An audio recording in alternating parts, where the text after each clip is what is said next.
me say, Madam Speaker, I appreciate the professionalism that my friend from Oklahoma has demonstrated throughout this process. We don't see eye to eye on this impeachment inquiry, but he's always conducted himself with integrity and defended this institution. And during consideration of this resolution, all time yielded is for the purposes of debate only. I ask unanimous consent that all members be given 5 legislative days to revise and extend their remarks.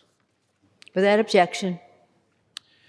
Madam Speaker, on Wednesday afternoon, the Rules Committee marked up and favorably reported House Resolution 660, directing certain committees to continue their ongoing investigations as part of the existing House of Representatives inquiry into whether sufficient grounds exist for the House of Representatives to exercise its constitutional power to impeach Donald John Trump, President of the United States of America. Madam Speaker, this is a sad day for our country. Over 230 years ago, when the founders of our country wrote the Constitution, they entrusted us with the gift of self-government, but they knew the persistence of this gift was not assured. It may be taken for granted today, but having just shaken off a tyrant, the founders knew better. They understood that the very foundations of our country are dependent on safeguarding against one branch of government encroaching on the others. That's what the idea of checks and balances is all about. Within that system, the framers gave only this Congress the power, if need be, to impeach a president over possible wrongdoing. This fact that no one is above the law is what separates this country from so many others. Because of its seriousness, the impeachment process has been rarely used for presidents. For just the 4th time in our nation's history, Congress is now investigating whether to impeach a president of the United States. Our authority to do so under Article 2, Section 4 of the Constitution of the United States and the rules of the House of Representatives is clear, and the courts have recently agreed. For all the disagreements I have with President Trump, for all his policies, his tweets, and his rhetoric that I deeply disagree with, I never wanted our country to reach this point. I do not take any pleasure in the need for this resolution. We are not here in some partisan exercise. We are here because the facts compel us to be here. There is serious evidence that President Trump may have violated the Constitution. This is about protecting our national security and safeguarding our elections. That's why the Intelligence Committee has been gathering evidence and hearing testimony. Like any investigation, reasonable confidentiality has been paramount. Witnesses should not be able to coordinate testimony in advance. The truth must be allowed to prevail. Republicans have been a part of every single proceeding conducted so far. Republicans conducting these depositions, along with their staffs, have had an opportunity to question each and every witness. Now, Madam Speaker, we are entering the public-facing phase of this process, and I commend the investigative committees and their staffs for the professional manner which they have conducted themselves. I'd also like to commend the courageous public servants that have bravely come forward to tell the truth. Without their courage, this possible wrongdoing would never have seen the light of day. The public should not be left in the dark. They should see the facts about the president's conduct firsthand. That's why I introduced this resolution. It establishes the next steps of this inquiry, including establishing the procedure for public-facing hearings conducted by the Intelligence Committee and the process for transferring evidence to the Judiciary Committee. It's about transparency, and it's about due process for the president. Some on the other side will never be satisfied with any process that uncovers the truth of what the president did. Madam Speaker, none of us knows whether or not President Trump will be impeached or convicted. Only the facts and how we respond to them will dictate the outcome. But I truly believe that 100 years from now, historians will look back at this moment and judge us by the decisions we make here today. This moment calls for more than politics. It calls for people concerned not about the reactions of partisans today, but of the consequences of an action decades from now. If we don't hold this president accountable, we could be ceding our ability to hold any president accountable. And at the end of the day, this resolution isn't about Donald Trump. It isn't about any of us. It's about our Constitution. It's about our country. And so I urge my colleagues to not just think about the political pressures of the moment. These will pass. Please consider the heavy responsibility you have today to this institution, the Constitution, and to our country. I reserve the balance of my time. Gentleman reserves. For what purpose does the gentleman from Oklahoma rise? Madam Speaker, I want to thank the gentleman from Massachusetts, Mr. McGovern, for yielding me the customary 30 minutes, and I yield myself such time as I may consume. Gentleman's recognized. I want to begin by thanking my friend for his kind words and for the professionalism which he handled last night's hearing. But before I begin, Madam Speaker, I would ask the chairman if he would withdraw his resolution, at which time I will ask unanimous consent that the House immediately proceed to the consideration of H.R. 668 instead, which provides for consideration of House Resolution 660 under a rule. Madam Speaker, this would in no way prevent consideration of the resolution before us today. However, it would provide us with an opportunity for all members to participate in the process. My proposed rule would provide for 4 hours of general debate on H.R. 660, allow for amendments under an open process, and provide for a motion to recommit. On an issue as important as this, Madam Speaker, 1 hour of debate on a resolution written in the dark of night and marked up in a process where no Republican amendments were accepted is simply insufficient. Additionally, it would allow all members to offer amendments to improve the process to get to the truth, which I'm sure is the goal of all my colleagues on both sides of the aisle. And with that, I would ask the chairman to accept my request. Gentleman yield. I'd certainly yield to my friend. Gentleman's recognized. No, I do not. Thank you, Madam Speaker. Then I would ask unanimous consent the debate time on the House Resolution 660 be expanded to 4 hours so every member could participate. Gentleman from Massachusetts has yielded all time for debate only. The gentleman from Massachusetts would have to yield for this request. Thank you very much, Madam Speaker. In that case, I want to begin by echoing my friend's words. It's a sad day for all of us. For me personally, I'm sure for all of my colleagues on the Rules Committee, and for the institution as a whole. Today's resolution sets forth a process for impeaching the President of the United States. It's not a fair process, it's not an open process, it's not a transparent process, but instead it's limited and a closed process with a preordained outcome. Impeachment of the President is one of the most consequential acts that the House of Representatives can do, and it should only be done after the fullest consideration. And yet, over the last month, without a vote and with only the Speaker's say-so, committees have been engaged in a closed impeachment inquiry on what amounts to nothing more than a partisan fishing expedition. At least today, the majority is admitting what we have known all along, that the House was not following an appropriate process for impeachment. But I do not think the process we're setting forward in this resolution is a fair one either. It's not fair to the President of the United States. It's not fair to the House of Representatives, and it's not fair to the American people. The process laid out in the resolution before us is different from the process used for both President Nixon in 1974 and President Clinton in 1998. Today's resolution provides fewer process protections and fewer protections for minority rights than what we've seen in previous impeachment efforts. At our markup yesterday, Republicans tried to change that. We tried to offer constructive amendments that made the process more fair, that would give rights to the minority, that would give rights to the accused, and that would ensure due process for everyone. Republicans offered 17 amendments, and not one, Madam Speaker, was accepted. Not one. We offered amendments that would align the subpoena powers in this resolution with the subpoena powers used for President Clinton. Unlike the Clinton inquiry, today's resolution does not provide for co-equal subpoenas power. Instead, it grants the minority the right to subpoena witnesses and materials only with the concurrence of the chair, with no such limitation on the rights of the chair to issue subpoenas. We offered amendments that would change that, but the majority rejected both of them, or each of them in turn. We offered an amendment that would allow all members the right to fully access committee records. This is common sense. If you're doing something as serious as impeaching the president, then members should have the right to see what records the committee produced so that they will know what they're voting on. Yet the majority rejected that.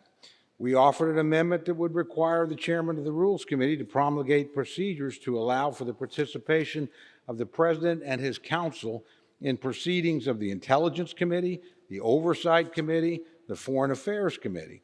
This right was granted to President Clinton in 1998, yet it's not present here. And the majority, again, rejected the amendment. I think the difference is clear. Today's resolution fails to give the minority the same rights as were present during the Clinton impeachment, and it fails to offer the same due process protections that were given to Presidents Nixon and Clinton.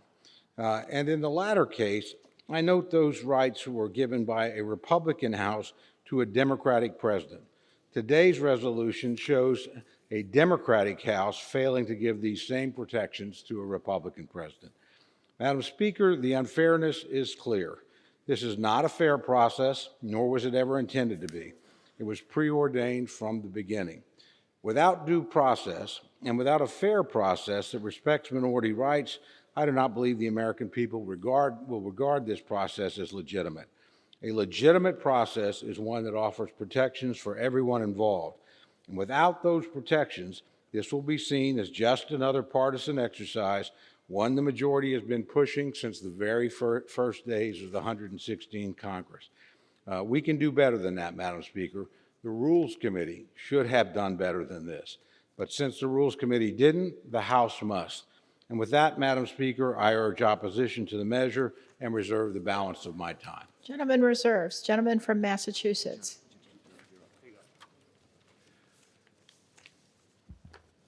Madam Speaker, let me just say briefly that this resolution provides better protections for the President than what Presidents Nixon and Clinton received.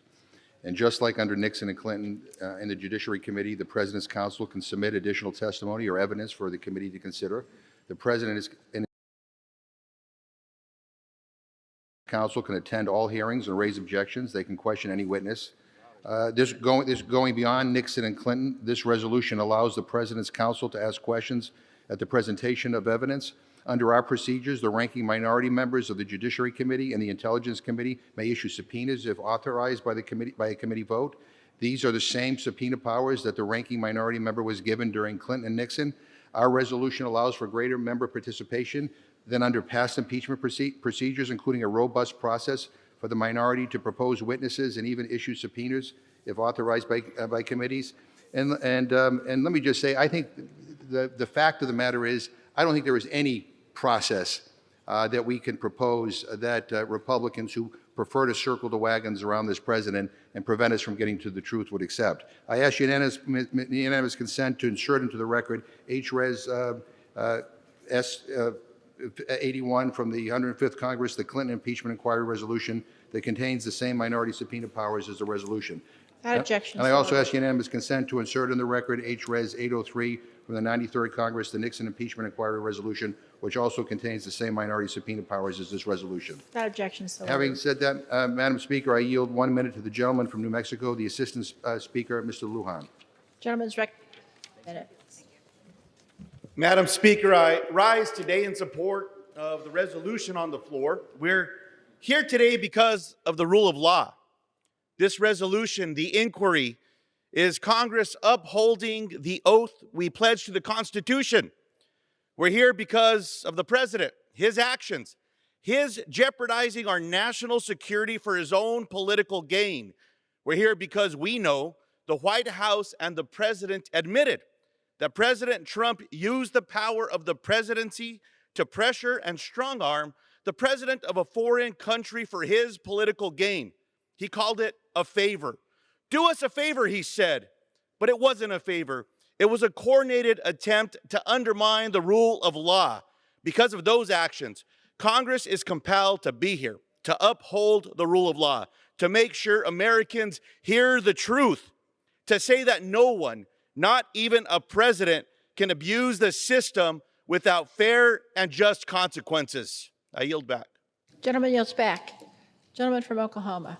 Thank you, Madam Speaker. I yield 2 minutes to the distinguished ranking member of the House Intelligence Committee, my good friend, Mr. Nunes from California. Gentleman's recognized for 2 minutes. I want to thank the gentleman.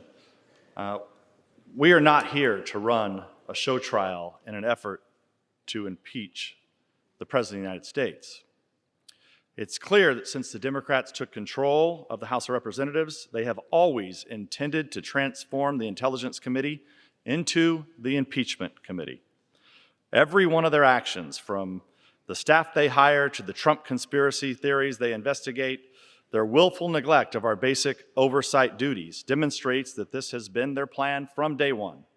And now this is further confirmed by the adoption of these rules, which simply gives the House approval for the Intelligence Committee Democrats to continue pursuing their bizarre obsession with overturning the results of the last presidential election. Nevertheless, after spending 3 years trying to manufacture a crime they can attribute to President Trump, they've come up empty. First, they insisted that the president is a Russian agent. Then they claimed he's a money launderer and a tax cheat and a fraudulent businessman. And now they've decided they don't like the way he talks to foreign leaders. But they have no evidence and no argument to support impeachment. All they have is the unconditional cooperation of the media and their to advance their preposterous narrative. If they had a real case, they wouldn't be wasting time spoon-feeding ridiculous attacks that include defamation and slander on both current and former Republican staff of the Intelligence Committee. What we're seeing among Democrats on the Intelligence Committee down in the SCIF right now is like a cult. These are a group of people loyally following their leader as he bounces from one outlandish conspiracy theory to another. And the media are the cult followers, permanently stationed outside the committee spaces, pretending to take everything seriously because they too support the goal of removing the president from office. Gentleman's time's Regardless expired. of the Gentleman's means time's expired. I yield the gentleman 15 seconds to close. Gentleman's recognized. After today, the House Intelligence Committee ceases to exist. Oversight is not being done. And we now have a full-fledged impeachment committee in the basement of the Capitol. Think about that, America. And I'll yield back the balance of my time. Gentleman yields back. Gentleman from Massachusetts. Madam Speaker, I'm proud to yield 1 minute to the gentleman from Maryland, a distinguished member of the Rules Committee, Mr. Raskin. Gentleman's recognized for 1 minute.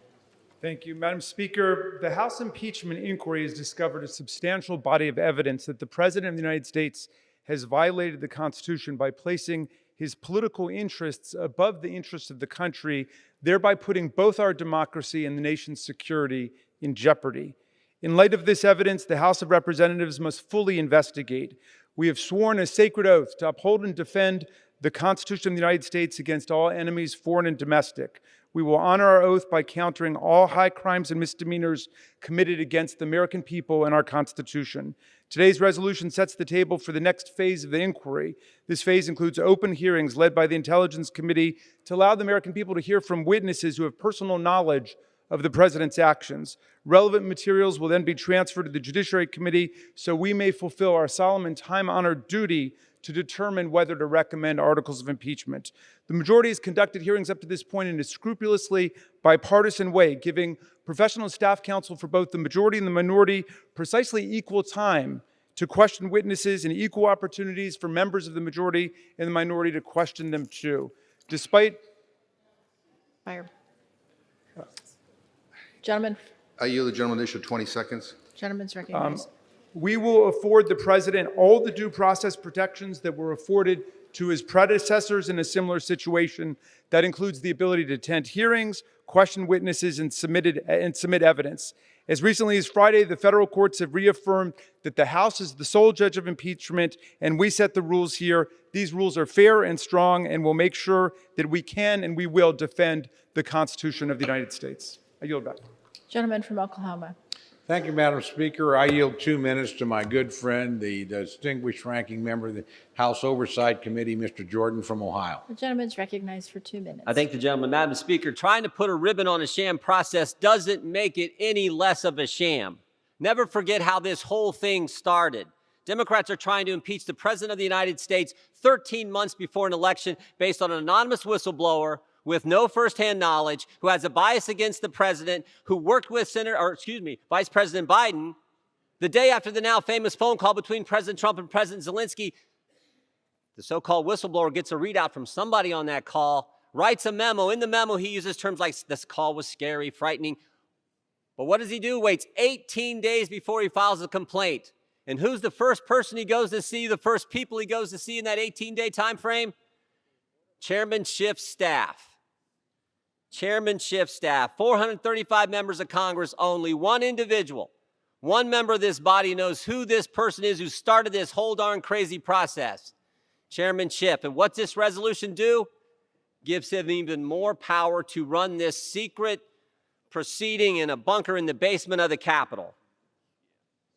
This resolution continues the unfair and partisan process. Just 2 days ago, we were prevented from having the witness answer our questions in one of these depositions. And this resolution is going to give more power to the person who made that decision in the bunker in the basement of the Capitol. We are less than 13 months before the next election. Americans understand that this is unfair. Americans get fairness.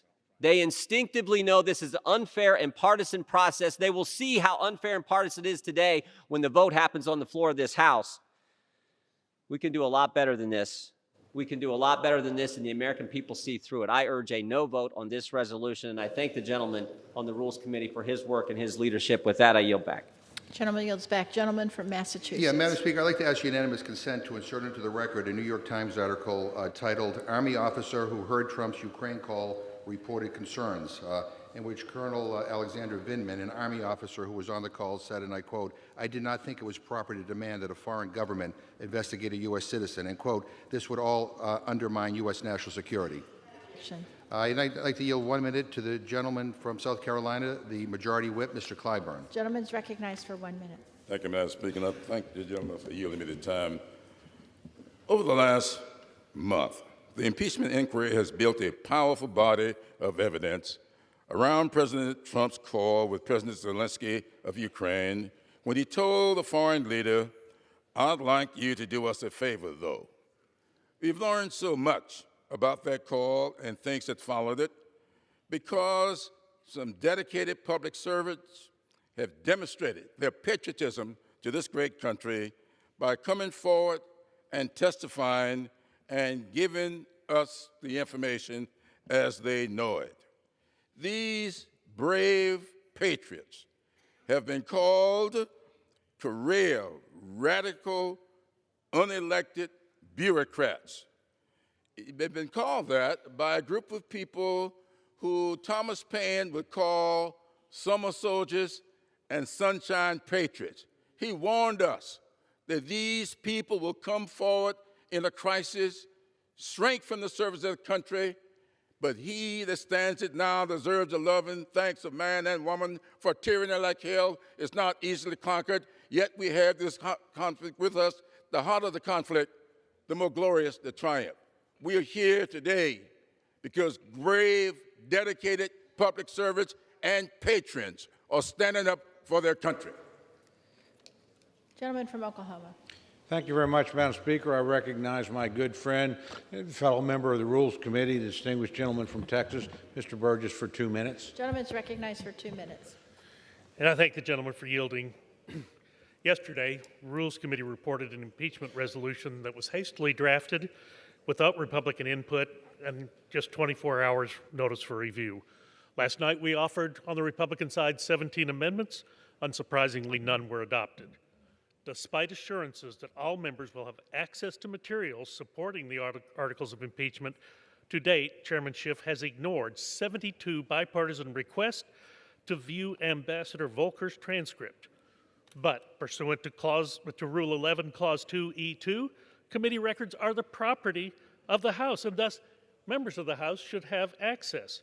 Last night, the Rules Committee, it was stated that perhaps Republicans were not requesting the information at the right time. So you have to ask, when is the right time to ask to view our own House records? Republicans requested an authorizing vote, and now we will have one. However, this process has not been open and transparent, and it diverts from precedent set in the two most recent presidential impeachment investigations. As a result, this investigation will be conducted with no minority input. A presidential impeachment investigation is a national trauma.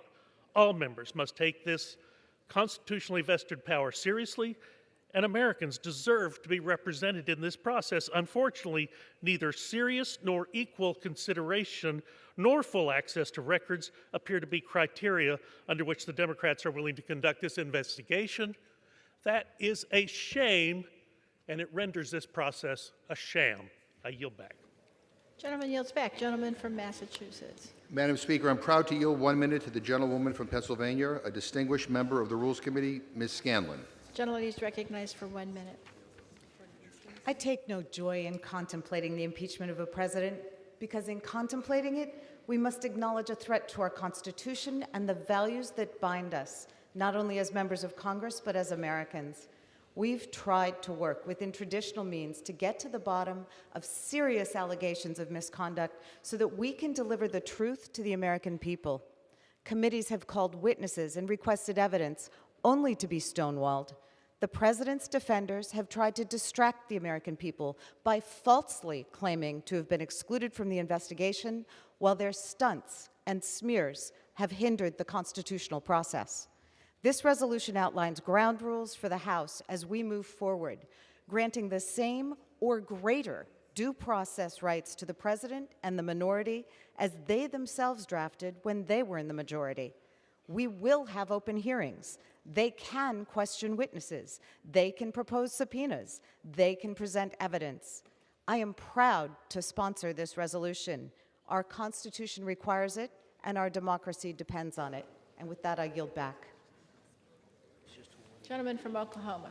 Thank you very much, Madam Speaker. I yield 2 minutes to my good friend, distinguished Republican ranking member of the House Judiciary Committee from the state of Georgia, Mr. Collins. Gentleman's recognized for 2 minutes. Thank you, Madam Speaker. No matter what is said by the other side today, this is a dark day and a cloud has fallen on this House.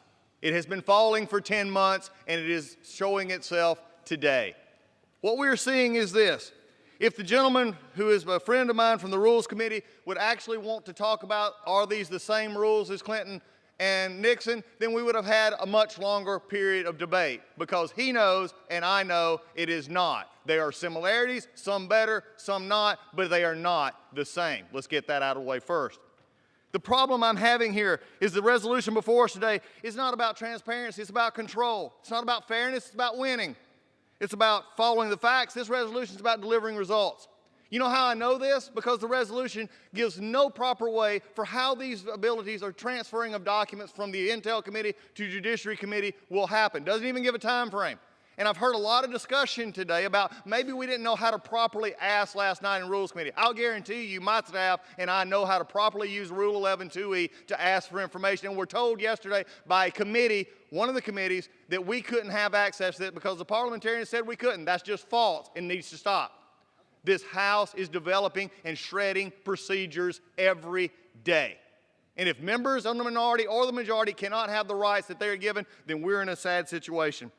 And in fact, the haste to put this together, they didn't even exempt, as was done in Clinton and Nixon, the Rule 11-2E. They didn't even exempt it out. Even in those two impeachments, it was known that maybe we don't let every member come see this while this is going on. We didn't even exempt it during this time. We were so hurried to impeach this president, we don't really give a darn about the rules. But here's my biggest concern. As ranking member of the Judiciary Committee, I have a question. We've been here 200 plus years as a committee, and our committee has been neutered. Our committee who handles impeachment, we're the reason in that committee, that's our jurisdiction. We have been completely sidelined. Our chairman and others have been sidelined, so I have been sidelined. It is so bad that they had to have the Rules Committee write the presidential due process and give it to us. This is not right. I wish... Another 30 seconds. Yield the gentleman an additional 15 seconds to Gentleman's close. recognized. I do not know what happened to our committee, but we still exist. Due process only kicks in at judiciary for the president. It does not kick in the closed-door secret hearings of Adam Schiff. This is a travesty. No one should vote for this. This is a sad day. The curtain is coming down on this House because the majority has no idea about process and procedure. They're simply after a president. I yield back. Gentleman from Massachusetts. Madam Speaker, I get it. My friends on the other side of the aisle want to talk about process. But it's interesting that not one of them wants to talk about the president's conduct, and that speaks volumes. At this time, I would like to yield 1 minute to the gentleman from Florida, another distinguished member of the Rules Committee, Mr. Hastings. Gentleman's recognized for 1 minute. Thank you, Chairman, and I thank Ranking Member Cole for the manner in which you all are shepherding us through this difficult process. Madam Speaker, it's time for the American people to see how the administration put our national security on the auction block in exchange for political favors. At the heart of this scandal is the White House's decision to slam the brakes on nearly $400 million of military aid for Ukraine. Military aid for a vital partner. Military aid that was desperately needed to beat back Russian aggression. Military aid that was key to our own national security and essential in keeping an adversary at bay. We know what our Ukrainian friends thought about this. They were horrified. The facts are clear. Our top national security experts viewed it as a grave and dangerous mistake. And as we've seen time and time again from the Trump administration, this decision played right into Vladimir Putin's hands.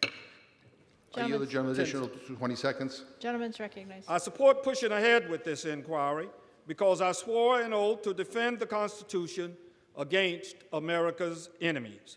The American people deserve the facts about how this abuse of power betrayed our national security and put our country at risk. Gentleman yields back. Gentleman from Oklahoma. Thank you very much, Madam Speaker. Before I proceed, I yield myself such time as I may consume to Gentleman's quickly recognized. respond to my friend, Mr. McGovern. We're debating process here because that's what this is.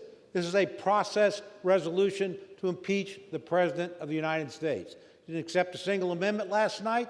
You didn't confer with us when you did it, so that's why we're talking process. It's an unfair process. With that, I yield to my good friend and fellow member of the Rules Committee, distinguished lady from Arizona, Ms. Lesko. 2 minutes, How much Madam time? Speaker. Gentlelady is recognized for 2 minutes. Thank you, Madam Speaker. I thank Representative Cole for yielding. This impeachment process is a total sham. This resolution, which seeks to legitimize it, misleads the American public. Section 2 of this bill is titled, "The Open and Transparent Investigative Proceedings by the Permanent Select Committee on Intelligence." But the process set forth in this resolution is far from open and far from transparent. In fact, it is the exact opposite. The resolution continues the closed-door meetings that blocks entry to members of Congress and prohibits the president's due process rights. And it merely authorizes, but does not require Chairman Schiff to make transcripts public. Last night, Republicans offered 17 amendments to add some fairness into the process, but Democrats rejected them all. I had an amendment to ensure minority witnesses could call an equal number of witnesses as the majority. Democrats said no. I had an amendment to require the Intel chairman to turn over exculpatory materials to the Judiciary Committee. Democrats shot it down. I had an amendment to give ranking members of the same authority as chairman to submit materials to the Judiciary Committee. Democrats rejected that too. The process set forth by this resolution violates basic standards of fairness. I urge opposition to this resolution, and I yield back the balance of my time. Gentlelady yields back. Gentleman from Massachusetts. Madam Speaker, I yield myself 10 seconds. Gentleman's recognized. The gentlelady wants to talk about a sham process. Let's talk about a sham process. Instead of respecting the constitutional authority of the House of Representatives, the White House has obstructed our investigation, ignored our duly authorized subpoenas, withheld key documents, prevented witnesses from testifying, and intimidated witnesses. They have tried to disparage members of Congress. I yield myself an additional 5 seconds. And who are trying to, they've disparaged members of Congress who are trying to fulfill their responsibilities under the Constitution of the United States. Article 1 of the Constitution gives the House the right to investigate the President, and we are taking our responsibility seriously. Madam Speaker, I'd like to yield 1 minute to the gentleman from New York, the chairman of the Democratic Caucus, Mr. Jeffries. Gentleman's recognized for 1 minute.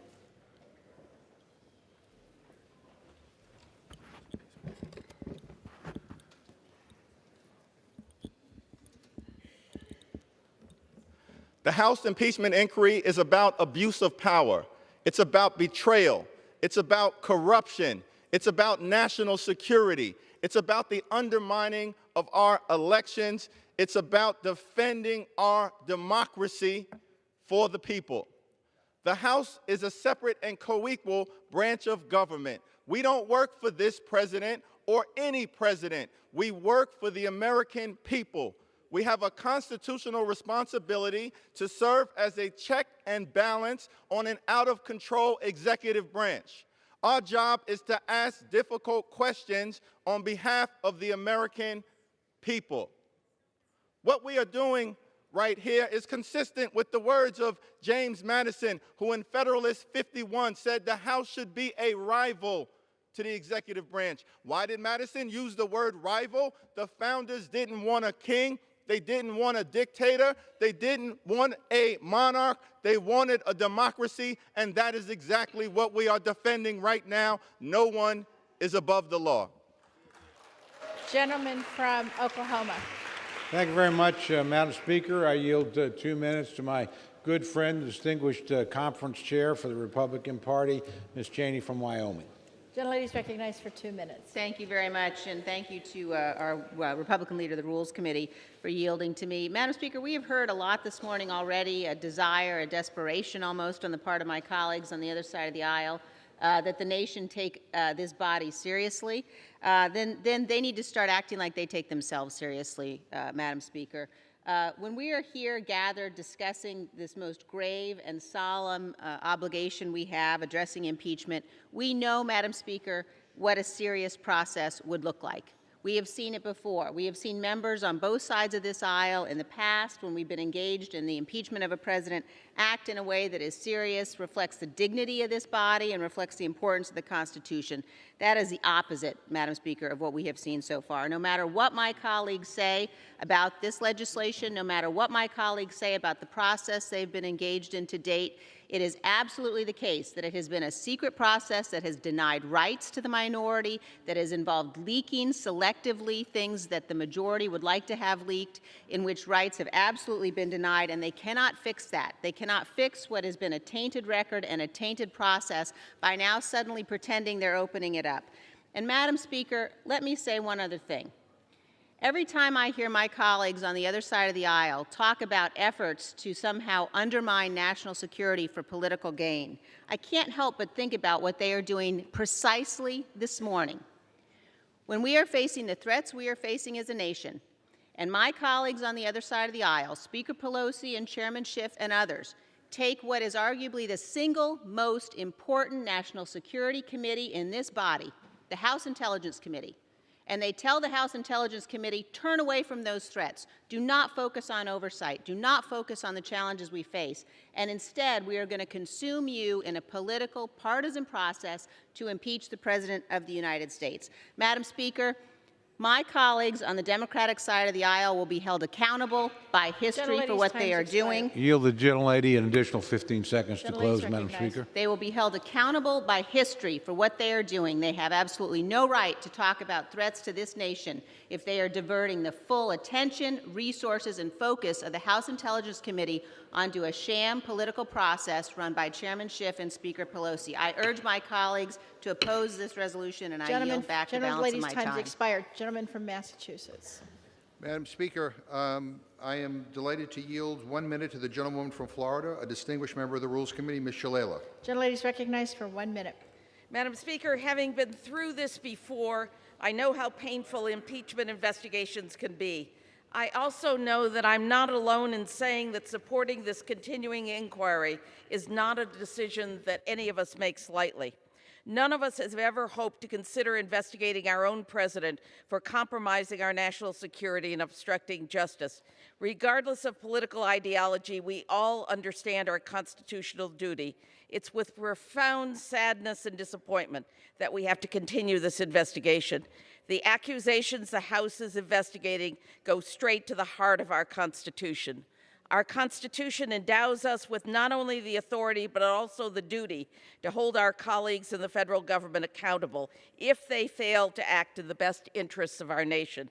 I don't think anyone here believes that domestic politics should interfere with foreign policy. I hope we will all vote to continue this investigation simply so that we can be clear on all the facts. More than anything, I'm confident that all of us possess a capacity for fairness and a commitment to doing what is right for the country we Gentlelady's love. time I has yield expired. back. Gentleman from Oklahoma. Thank you very much, Madam Speaker. I yield 1 minute to my good friend, distinguished Republican ranking member on the House Ways and Means Committee, Mr. Brady from Texas. Gentleman's recognized for 1 minute. Thank you, Madam Speaker. The impeachment and removal of the president is a serious matter. At its heart, it lets a small partisan group in Washington overturn the will of the entire American people. Above all, Americans believe in fairness, and when accused the right to due process, this sham impeachment offers neither. It's secret, it's partisan, it's being conducted behind closed doors to hide information from the American people, all with one goal in mind: take down President Trump by any means necessary. I will not legitimize this unprecedented and unfair charade with this vote today. Speaker Pelosi and Chairman Schiff long ago abandoned the due process and fairness that was guaranteed during the Clinton impeachment. I know because I was here in Congress for it.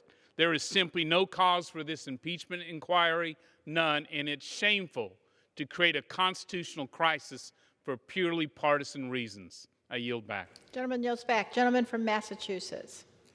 Madam Speaker, I'm proud to yield 2 minutes to the gentleman from California, the distinguished chairman of the Select Committee on Intelligence, Mr. Schiff. Gentleman's recognized for 2 minutes. Madam Speaker, I rise in strong support of House Resolution 660.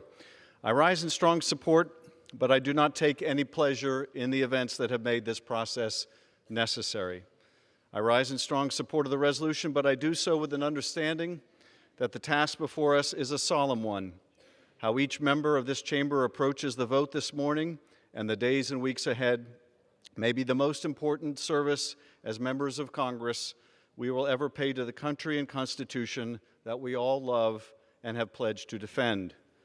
For the past several weeks, the Intelligence Committee, the Oversight Committee, and the Foreign Affairs Committee have engaged in an intensive investigation. That work, which has been conducted with equal opportunities for both parties to question witnesses, has added a great deal to our understanding of the President's conduct, as evident in the July 25 call record and the events that both preceded and followed that call. That work has necessarily occurred behind closed doors because we have had the task of finding the facts ourselves without the benefit of the investigation that the Justice Department declined to undertake. Despite attempts to obstruct, we have interviewed numerous witnesses. We have provided important testimony about the efforts to secure political favors from Ukraine, who have provided important testimony about the efforts to secure political favors from Ukraine. We have reviewed text messages among key players which show how securing political investigations was placed at the forefront of our foreign policy towards Ukraine. This resolution sets the stage for the next phase of our investigation, one in which the American people will have the opportunity to hear from the witnesses firsthand. We will continue to conduct this inquiry with the seriousness of purpose that our task deserves, because it is our duty and because no one is above the law. Madam Speaker, I urge passage of the resolution, and I yield back. Gentleman yields back. Gentleman from Oklahoma. Thank you, Madam Speaker. I yield 1 minute to my good friend from the great state of Texas, Mr. Babin. Gentleman's recognized for 1 minute. Thank you. What began with a rallying cry of "we're going to impeach the expletive deleted" to a crowd of liberal activists and young children by my colleague from Michigan on the very first day of this new Congress is now the majority's flagship initiative. What a shame and what a waste of time in the people's house. My view, our president was doing his job, ensuring that if taxpayer dollars from my constituents and yours was going to the other side of the world, that it would be paired with a commitment to crack down on corruption at all levels, no matter who someone's daddy is or what their political ambitions are. I think we all know that this was inevitable. From the moment Donald J. Trump was elected, the ends of harassment and impeachment have just been waiting for the means, and they think that they found them. They're wrong. There is, however, one small measure we can take as one house to bring a shred of dignity to these disgraceful proceedings. I can stand and be counted. We can stand and be counted one by one and announce our yea or nay with a vote by a call of the roll. To that end, Madam Speaker, I have a parliamentary inquiry. I have a Gentleman's time's parliamentary inquiry. Gentleman's time's expired. Gentleman from Massachusetts. Madam Speaker, I'm proud to yield 1 minute to the gentlewoman from California, the Speaker, Ms. Pelosi. Gentlelady is recognized for 1 minute.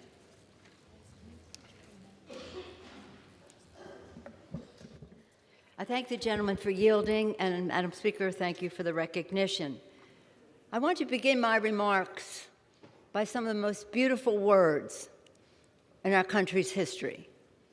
We, the people of the United States, in order to form a more perfect union, establish justice, ensure domestic tranquility, provide for the common defense, promote the general welfare, and secure the blessings of liberty to ourselves and to our posterity, do ordain and establish this Constitution of the United States.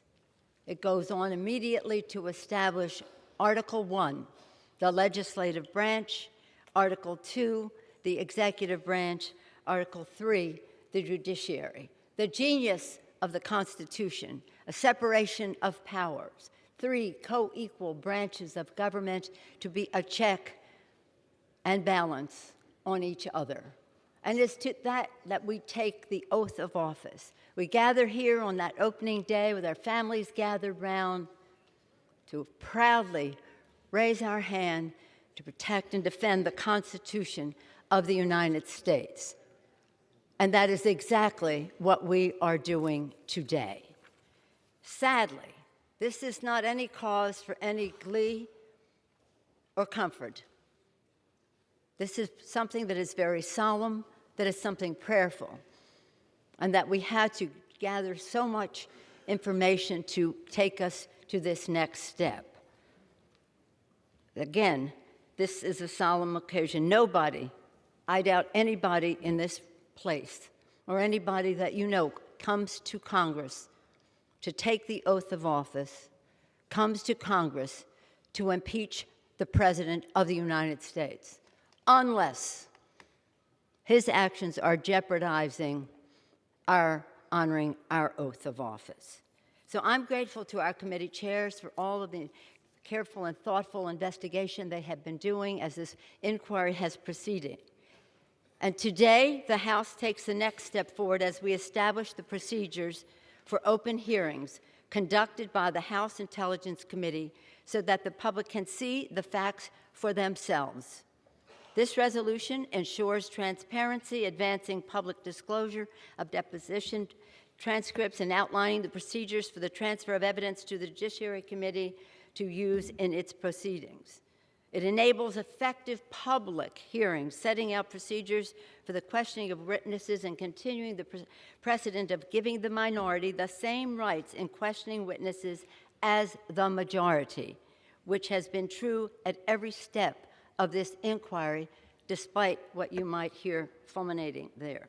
It provides the President and his counsel opportunities to participate, including presenting his case, submitting requests for testimony, attending hearings, raising objections to testimony given, cross-examining witnesses, and more. And contrary to what you may have heard today, we give more opportunity to his case than was given to other presidents before. And thank you, Mr. Chairman, for making that point so clearly. And these actions, this process, these open hearings, seeking the truth and making it available to the American people, will inform Congress on the very difficult decisions we will have to make in the future as to whether to impeach the president. That decision has not been made. That's what the inquiry will investigate, and then we can make the decision based on the truth. I don't know why the Republicans are afraid of the truth. Every member should support allowing the American people to hear the facts for themselves. That is really what this vote is about. It's about the truth. And what is at stake? What is at stake in all of this is nothing less than our democracy. I proudly stand next to the flag, and I thank the gentleman from New York for providing it for us. this flag. So many have fought and died for this flag, which stands for our democracy. When Benjamin Franklin came out of Independence Hall, you've heard this over and over, on September 17th, 1787, the day our Constitution was adopted, he came out of Independence Hall and people said to him, Dr. Franklin, what do we have, a monarchy or a republic? And he said, as you know, he said, a republic, if we can keep it. If we can keep it. And this Constitution is the blueprint for our republic and not a monarchy. But when we have a president who says, Article 2 says I can do whatever I want, that is in defiance of the separation of powers. That's not what our Constitution says. So what is at stake is our democracy. What are we fighting for? Defending our democracy for the people. You know that in the early days of our revolution, Thomas Paine said, the times have found us. The times found our founders to declare independence from a monarchy, to fight a war of independence, win, to write our founding documents, and thank God they made them amendable so that we can always be expanding freedom. And the genius, again, the genius of that Constitution was the separation of powers. Any usurping of that power is a violation of our oath of office. So proudly, we all raised our hand to protect and defend and support the Constitution of the United States. That's what this vote is about today. And we think the times found our founders, the times have found others in the course of our history to protect our democracy, to keep our country united. The times have found each and every one of us in this room and in our country to pay attention to how we protect and defend the Constitution of the United States, honoring the vision of our founders who declared independence from a monarch and established a country contrary to that principle, honoring the men and women in uniform who fight for our flag and for our freedom and for our democracy, and honoring the aspirations of our children so that no president, whoever he or she may be in the future, could decide that Article 2 says they can do whatever they want. Again, let us honor our oath of office. Let us defend our democracy. Let us have a good vote today and have clarity as to how we proceed, why we proceed, and again, doing so in a way that honors the Constitution. We must honor the Constitution in how we do this. We must respect the institution we serve. And we must heed the further words of our founders, e pluribus unum, from any one. They didn't know how many be or how different we would be, but they knew that we needed to always be unifying. So hopefully as we go forward with this, with a clarity of purpose, a clarity of procedure, a clarity of fact, a clarity of truth. It's about the truth, it's about the Constitution. We will do so in a way that brings people together, that is healing rather than dividing, and that is how we will honor our oath of office. I urge an aye vote and yield back the balance of my time. Gentlelady yields back.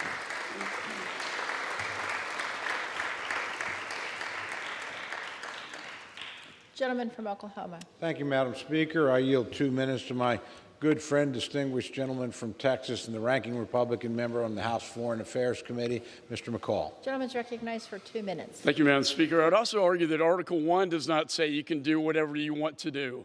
And the Constitution says that, and our founding fathers said that as well. And for 38 days, I have objected to this impeachment probe because it denies due process, fundamental transparency, and basic fairness to Republicans, the White House, and the American people.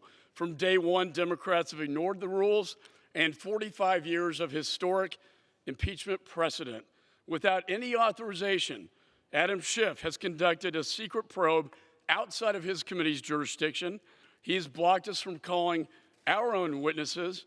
His witnesses are being interviewed behind closed doors in the most secretive room in the United States Capitol. That is not democracy. He has muzzled Republicans. I've been in the room, placing a gag order on depositions while leaking cherry-picked facts to the press. He refuses to even allow us to read the transcripts without being babysat by a Democrat staffer. He has refused to let us hear from the most important witness who brought this entire thing, the whistleblower. He has barred White House counsel from any participation. And now, 38 days into the Democrats' rush to impeachment, Speaker Pelosi claims she wants to establish rules and transparency.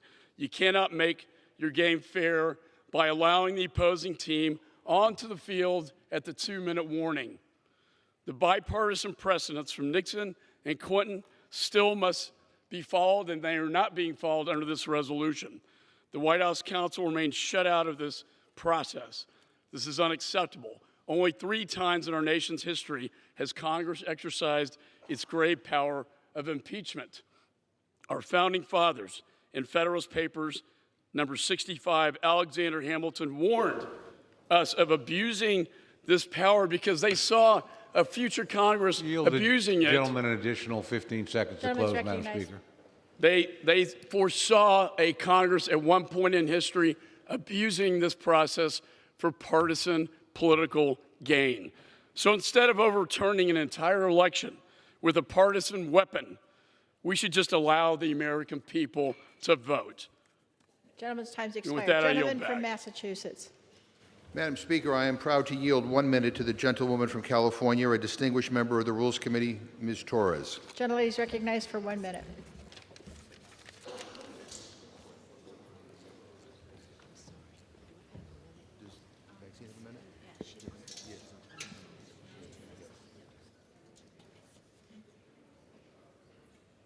Madam Speaker, I rise in strong support of H.R. 660. Impeachment is not something that we take lightly. But when the president endangers our national security, he gives us no other choice. We now know from Trump's own call record that he pressured a foreign government to interfere in our elections and investigate his political opponent. We now know that Trump's potentially sought to apply leverage on Ukraine. First, with a coveted White House meeting. Second, by withholding security assistance to fend off Russian aggression. Today's resolution allows us to present these facts in a clear, professional, and fair way. I urge passage of H.R. 660 so the American people can too learn the truth. And I yield back. Gentleman from Oklahoma. Thank you very much, Madam Speaker. I yield 30 seconds to my good friend, distinguished gentleman from Arizona, Mr. Biggs. Gentleman is recognized for 30 seconds. Thank you. I've heard today how much my colleagues on the other side wish to make this an open, transparent process, and this is for we the people. And I would really like to believe that. And yet, after they introduce the resolution, they have another week's full of hearings behind closed doors, and they schedule another week's full of hearings behind closed doors. If this is about transparency, then open it up. If you want the American people to see it, open it up. Give members access to the transcripts. Let the media into the room. Let us participate. Failing to do so denies transparency, gives the lie to what you're saying. Yield 1 minute to the gentleman from California, a distinguished member of the Rules Committee, Mr. DeSaulnier. Gentleman is recognized for 1 minute. Thank you, Madam Speaker. I rise in strong support of this resolution. From the very start of this inquiry, the White House has obstructed the House of Representatives. The White House has completely ignored duly authorized subpoenas and has tried to prevent witnesses from testifying. The White House has also directed other agencies to do the same.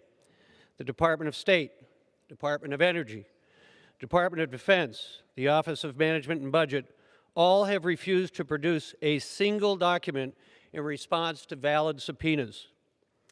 This is an unprecedented cover-up, and the White House and its defenders in Congress have tried to justify it with baseless procedural claims that contradict the Constitution and historical precedent.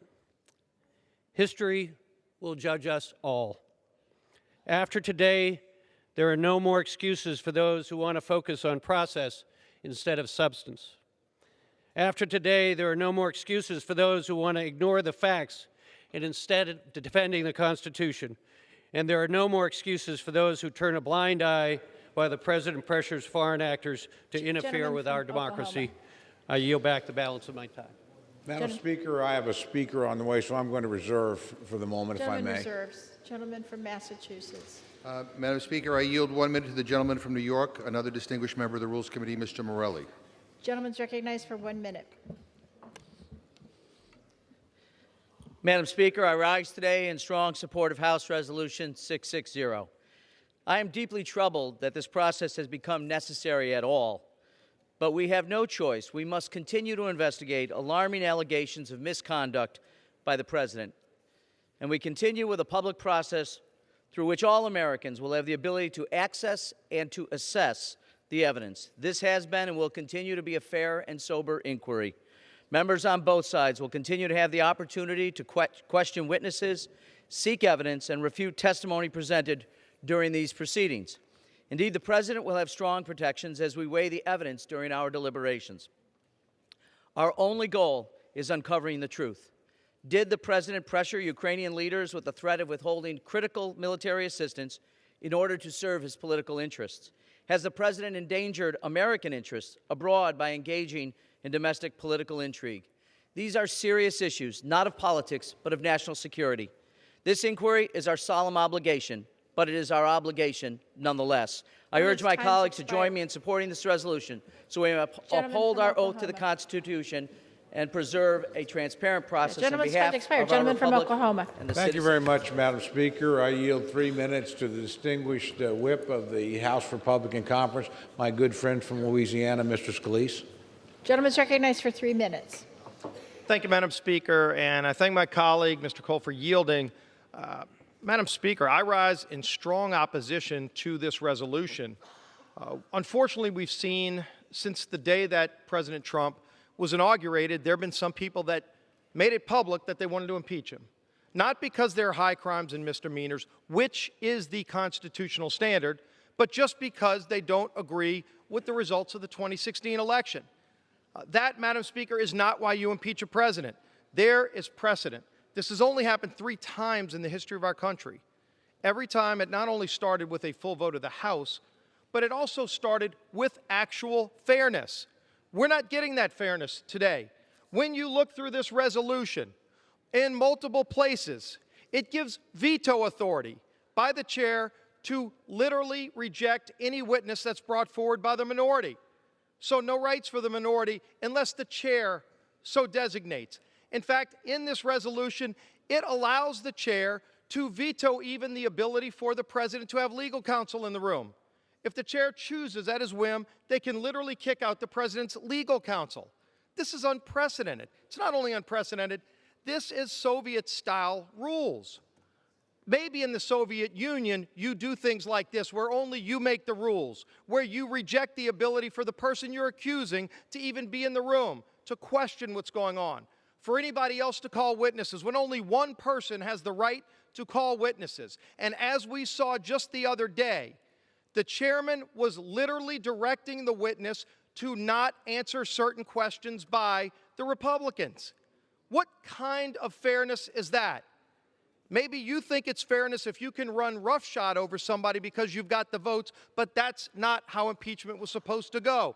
In fact, Alexander Hamilton himself, during the debate on the Constitution in the Federalist Papers, Alexander Hamilton warned of days like this, and I quote, "The greatest danger is that the decision on impeachment will be regulated more by the comparative strength of parties than by the real demonstrations of innocence or guilt." Alexander Hamilton warned about days like today. This is not what we should be doing. Clearly, when you ask the American people who know that they're paying higher drug prices, and they see that there's legislation, bipartisan legislation to lower drug prices, that won't come to this floor because of the infatuation with impeachment. We don't even have a bill to formally pay our troops and make sure they have the tools they need to defend this country because there's such an infatuation with impeachment. Madam Speaker, when you look through this resolution and you see how one-sided, how Soviet-style this is running, this is the United States of America. Don't run a sham process, a tainted process like this resolution ensures. It ought to be rejected, and I think you'll see bipartisan rejection of this resolution, and I yield back the balance of my time.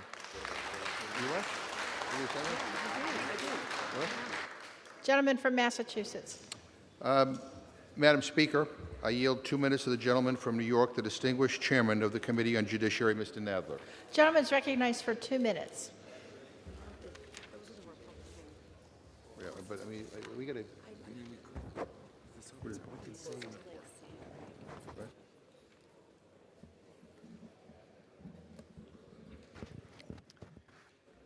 Thank you, Madam Speaker. I support this resolution because it is the solemn duty of the Congress to investigate the serious allegations against the President. I support this resolution because it is indefensible for any official to demand that an ally, one depending on our support in an existential struggle with Russia, investigate his or her political adversaries. I support this resolution because no person, Republican or Democrat, should be permitted to jeopardize America's security and reputation for self-serving political purposes. I support this resolution because if after a fair and thorough inquiry, the allegations against President Trump are found to be true, they would represent a profound offense against the Constitution and the people of this country. I support this resolution because I believe it is the duty of this House to vindicate the Constitution and to make it crystal clear to future presidents that such conduct, if proven, is an affront to the great public trust placed in him or her. I support this resolution not because I want the allegations to be true, they sadden me deeply, but because if they are true, the Constitution demands that we take action. I support this resolution because it lays the groundwork for open hearings. The House and the American public must see all of the evidence for themselves. I support this resolution because I know we must overcome this difficult moment for the nation. This resolution is necessary to ensure that our constitutional order remains intact for future generations. I support this resolution because we have no choice. I yield back. Gentleman yields back. Gentleman from Oklahoma. Thank you, Madam Speaker. I am going to reserve my time as we're waiting for a speaker or two to come. Gentleman reserves. Gentleman from Massachusetts. Madam Speaker, I am proud to yield 2 minutes to the gentleman from New York, the distinguished chairman of the Committee on Foreign Affairs, Mr. Engel. Gentleman's recognized for 2 minutes.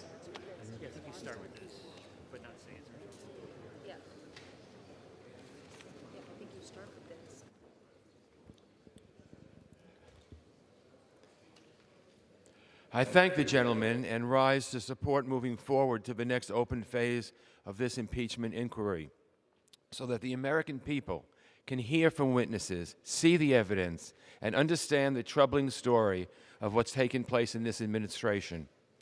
As chairman of the Foreign Affairs Committee, my priorities are supporting American diplomats and diplomacy, working with partners and allies, and ensuring that our foreign policy advances America's interests. This administration has unfortunately undermined all those priorities since its first day. But in the last month, we've learned more and more about just how deep this goes. The facts are clear. The White House launched a shadow foreign policy that circumvented and undermined our normal diplomatic channels. A distinguished career ambassador was publicly smeared and pushed aside. Critical military aid for Ukraine, a valued partner locked in a life-or-death struggle against Russia, was blocked. The goal, not some foreign policy priority, not an effort to make our country safer or stronger, quite the opposite, as delaying these resources hurt Ukraine and directly benefited Vladimir Putin. Why then?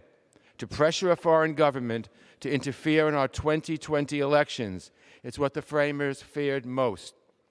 The president's own words say it best from the record of the call with President Zelensky as he sought the tools to push back against Russia. Mr. Trump's answer, "I'd like you to do us a favor, though."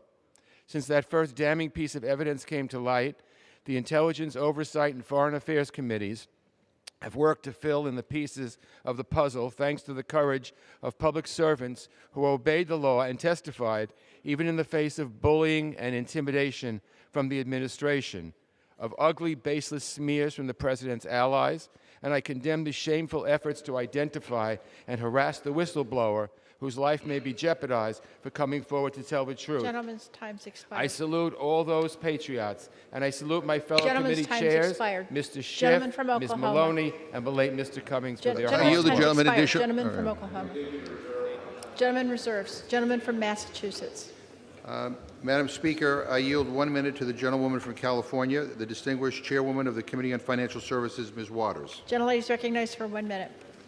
Am I doing this? Thank you, Chairman McGovern. I rise in support of HRED 660 and the process that's set forth within by which the impeachment inquiry will continue to be conducted. To be clear, contrary to what these desperate Republicans have claimed, the Constitution imposes no requirement that a procedural resolution such as HRED 660 be voted on by the House. Claiming otherwise is but a fabrication meant to distract from the mountain of growing evidence that demonstrates this president abused his power for personal benefit. However, while not necessary, this resolution provides for impartial procedures similar to those used during the past impeachment proceedings. Because Republicans requested a formal procedural vote, I expect nothing less than their full support for HRED 660. Anything less would be shameful. As chairwoman of the Financial Services Committee, we've been conducting credible investigations into the conduct of this administration, and this work will continue in the manner outlined by HRED 660. I look forward to Democrats and Republicans alike prioritizing country over party, as we swore an oath to do, voting in favor of HRED 660. Gentleman from Massachusetts. Gentleman from Massachusetts is recognized. Madam Speaker, I yield 1 minute to the gentleman from California, Mr. Swalwell. Gentleman's recognized for 1 minute. I would like you to do us a favor, though. President Trump said those 10 words on July 25 to Ukraine's president before asking the Ukrainian president to investigate a potential political opponent. For the past month, the Intelligence Committee has led an investigation into what happened around that phone call. In this early investigative stage, we have heard powerful corroborating evidence that President Trump led an extortion shakedown scheme over the Ukrainians, leveraging $391 million of taxpayer dollars to have a foreign power assist him in his upcoming campaign. Just as powerful as the evidence we heard is the courage of the people who have come forward to provide it, defying lawless White House orders to obstruct and instead adhering to lawful congressional subpoenas. The evidence, however, is not a conclusion. At this stage, we must move now to a public process with due process protections for the president to secure and test that evidence. When our founders designed the Constitution, they considered a lawless president and how to hold that person accountable. James Madison said the Constitution needed a provision for defending the community against lawlessness. Gentleman's time's expired. Now we must solemnly Gentleman's embark time's upon expired. this journey. I yield back. Members are reminded to refrain from engaging in personalities towards the president. Gentleman from Oklahoma. Thank you, Madam Speaker. I'd like to inquire from my friend if he has additional speakers. We do. I yield 30 seconds to the gentleman from Colorado. The gentleman was. In that case, Madam Speaker, I'll reserve my time. Thank you. Gentleman reserves. Gentleman from Massachusetts. Happy to yield 30 seconds to the gentleman from Colorado, Mr. Neguse. Gentleman's recognized for 30 seconds.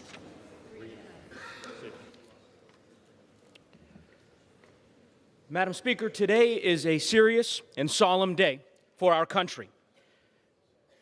The House's impeachment inquiry has exposed the truth and uncovered significant evidence that the president abused his power.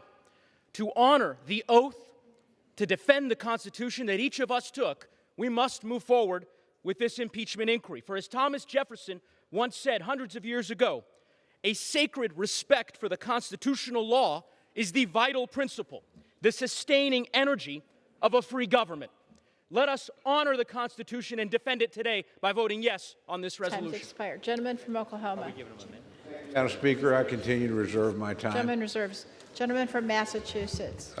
Madam Speaker, I'm happy to yield 30 seconds to the gentleman from Pennsylvania, Mr. Boyle. Gentleman's recognized for 30 seconds. Madam Speaker, I did not come here to launch an impeachment process. However, the facts demand it. A republic, if you can keep it. What we decide today will say more about us than it says about the conduct of the president. I yield back. Gentleman yields back. Gentleman from Oklahoma. Thank you, Madam Speaker. I continue to reserve my Gentleman time. reserves. Gentleman from Massachusetts. I yield, Madam Speaker, I yield 30 seconds to the gentleman from Rhode Island, Mr. Cicilline. Gentleman's recognized for 30 seconds. Madam Speaker, on opening day, we take an oath of office. We take an oath not to a king, not to a president, but to protect and defend the Constitution. It is our solemn duty. And in fact, this resolution sets forth the procedures for the next phase of our impeachment inquiry. We know substantial evidence has been presented that the president abused his power, undermined our national security, and undermined the integrity of our elections. We are duty-bound to proceed. It is a sad day, but not because Congress has the courage to stand up for our democracy, but because the president's conduct has forced this action. I urge my colleagues to approve this resolution. Gentleman's time's expired. Gentleman from Oklahoma. Thank you, Madam Speaker. I continue to reserve my time. Gentleman reserves. Gentleman from Massachusetts. I'm prepared to close for our side, so I Gentleman's will yield prepared to to the close. gentleman. Gentleman from Oklahoma. Madam Speaker, I yield myself such time as I may consume. Gentleman's recognized. Thank you, Madam Speaker. Madam Speaker, if we defeat the previous question, I will amend the resolution to ensure transparency for the American people. My amendment will do three very simple things. First, it will require the chairman of the Permanent Select Committee on Intelligence to publicly release the transcripts of all depositions and interviews in a timely manner to allow any necessary redactions to protect classified or sensitive information. My colleagues on the other side have been operating in secret and behind closed doors. They've been violating standing House rules by preventing member access to documents, let alone sharing anything with the people that elected them to serve. Second, my amendment requires the Intel chairman to transfer all records or materials, including exculpatory records or materials, to the Judiciary Committee. The chairman is instructed to again make the necessary redactions to protect any classified or sensitive information. In contrast, the Democratic majority's resolution lets the chairman choose what information he will share. And finally, my amendment requires the Intelligence Committee's records and reports, as well as any material received from any other committee involved, be made available at least 72 hours prior to the Judiciary Committee considering any articles of impeachment or other recommendations. The resolution before us today does absolutely nothing to guarantee that the American people will see this vital information. The procedures my Democratic colleagues set up for this impeachment inquiry are fundamentally unfair and fundamentally partisan. They reject due process, they reject minority rights, and they reject adequate public disclosure. The American people will not respect the process that's not fair, Madam Speaker. I urge the House to reject this measure, and I urge the House to insist on bipartisan procedures that respect the rights of the minority and the right of due process. With that, Madam Speaker, I yield 1 minute to the distinguished Republican leader, Mr. McCarthy of California. Gentleman's recognized. I thank the gentleman for yielding. Madam Speaker, elections have consequences. Our fellow Americans use their vote to choose who will work for them. So I ask you all a simple question, especially to my colleagues. Is that what is happening here today? Are we gathered in these final moments before we depart for a week to fund our government, to pay our troops? Are we gathered today to prove a new trade deal?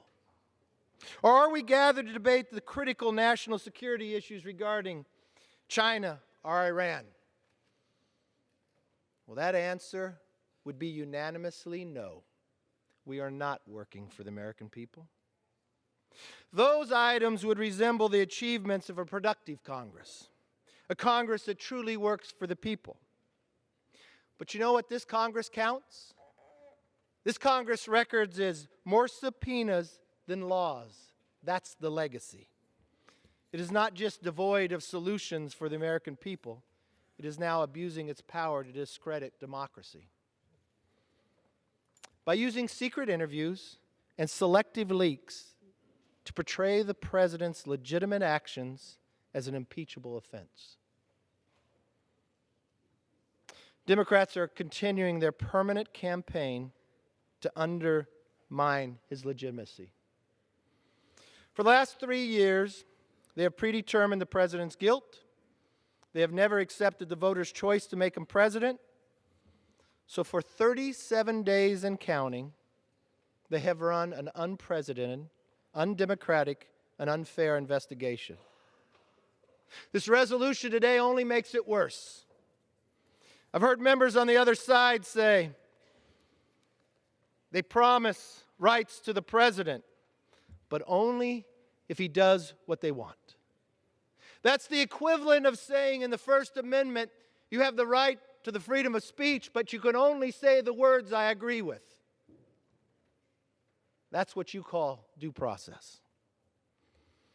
The amendment offered by my colleague, Mr. Cole, would help correct some of the transparency concerns we have witnessed over the last few weeks. But today is more than the fairness of an impeachment process. It is about the integrity of our electoral process.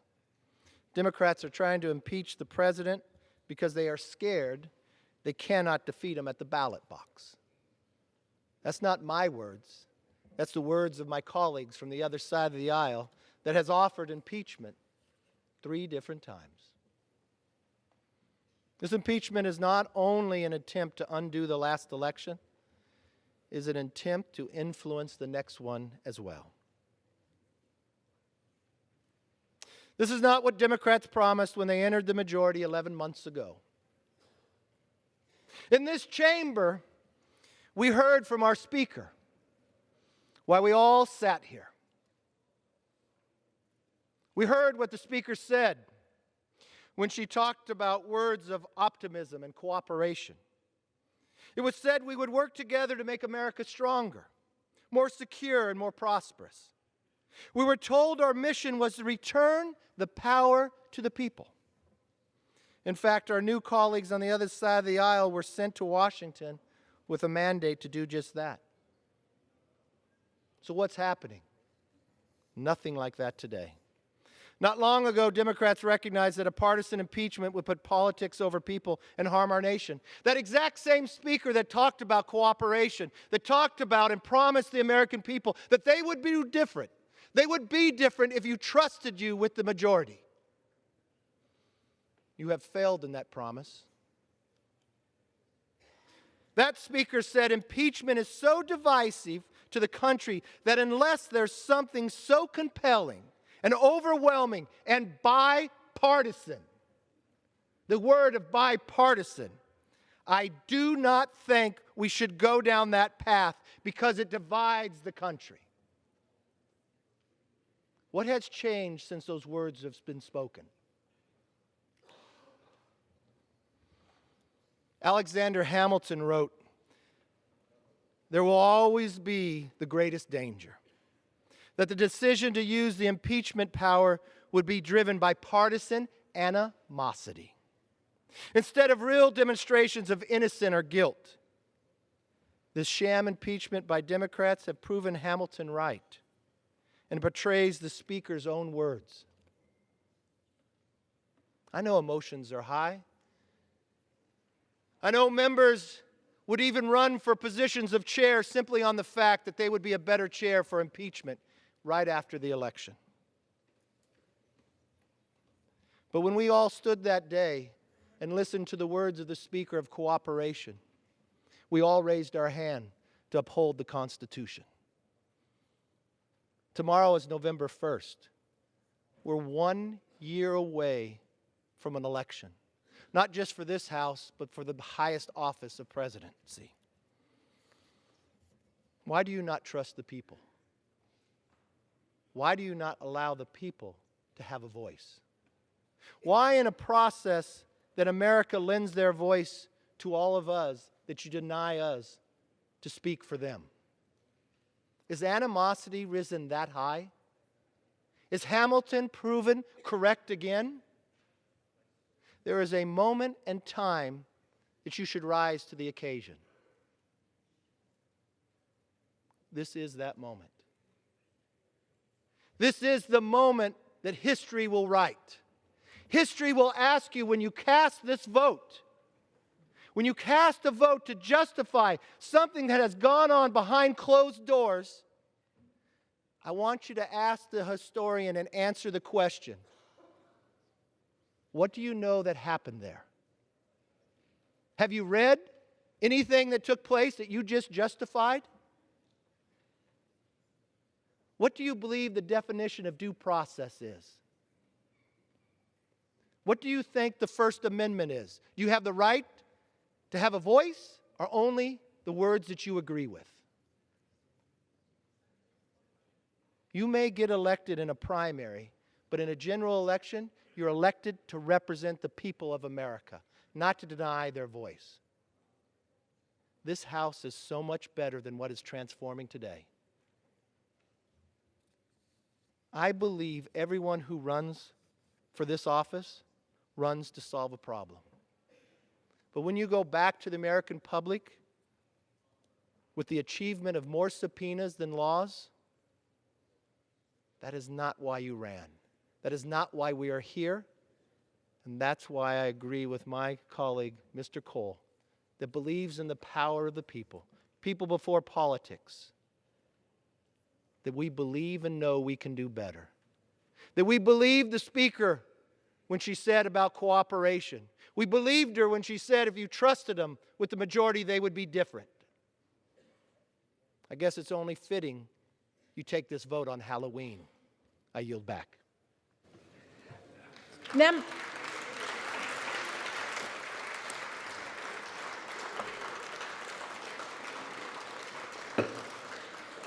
Members are directed to address their remarks to the chair. The gentleman from Oklahoma has 1 minute remaining. With that, Madam Speaker, I will yield back the balance of my Gentleman time. yields back. Gentleman from Massachusetts. I yield myself the balance of the time. Gentleman's recognized. Madam Speaker, let me assure the distinguished minority leader that this Democratic majority can legislate and also fulfill our constitutional responsibilities to hold this president to account, because it is our job. We took an oath to do that. And in terms of our legislative accomplishments, they're second to none. When you were in the majority, you shut the government down. Today, the Education and Labor Committee just reported out the higher ed bill. We passed a bill to deal with gun violence. We passed the DREAM Act. We raised the minimum wage. We're working on a bill to lower prescription drugs. We passed a bill to protect our elections so Russia doesn't interfere in our elections ever again. So, Madam Speaker, I want to say to my colleagues that I am proud of the process we are following here today that brought us this resolution. You know, Madam Speaker, past Congresses under the impeachments of President Nixon and Clinton found it prudent to have a resolution in place laying out the path forward. And that is what we are doing here today. This resolution before us today is based on precedent. It includes protections for President Trump. The President's counsel is given the right to ask questions when the evidence is presented.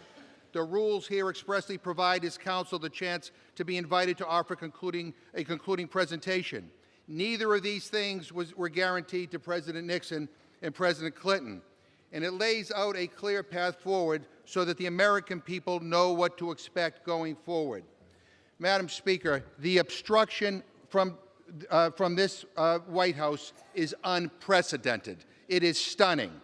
We don't know whether President Trump will be impeached, but the allegations are as serious as it gets, endangering national security for political gain.